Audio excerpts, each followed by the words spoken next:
Friends, আমার চ্যানেলে আপনার সকলকে স্বাগত। 2024 সালের রায়মার্টিন প্রশ্নবিচিত্রার সেকেন্ড সামারটিভ পরীক্ষায় তৃতীয় শ্রেণীর বাংলা প্রশ্ন ও উত্তর সহ তোমাদের সঙ্গে শেয়ার করছি। গাজল প্রাথমিক বালিকা বিদ্যালয়। একের দাগ, শূন্যস্থান পূরণ করো। ঘুম ভেঙে দেখি আজ পাখিদের কুজনে, বাবা আছে মাও আছে, দুই পাশে দুজনে। হয়ে গেল। দুয়ের দাগ, শব্দার্থ লেখো। ক, তেপান্তর মানে খুব বড় মাঠ। খ, কুজন মানে পাখির ডাক। তিনের দাগ, বিপরীত শব্দ লেখো। ক, আধার, বিপরীত হচ্ছে আলো। খ, গভীর, বিপরীত শব্দ অগভীর। চার দাগ, বাক্য রচনা করো।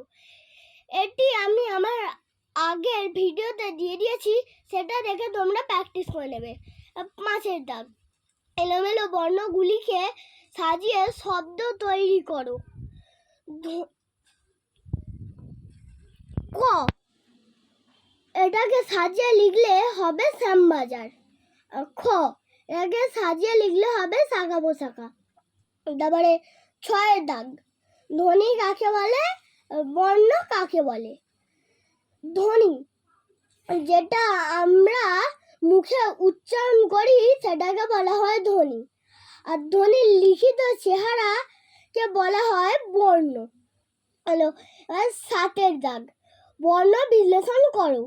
ক, বলাকা, ব যুক্ত লয় হসন্ত যুক্ত আ যুক্ত ক, কয় হসন্ত যুক্ত আ, বলাকা। খ, সারাক্ষণ, দন্তেস হসন্ত যুক্ত আ যুক্ত রয় হসন্ত যুক্ত আ যুক্ত কয় হসন্ত যুক্ত বেটকাটা মধ্যাশয় হসন্ত যুক্ত মধ্যাহ্ন, সারাক্ষণ।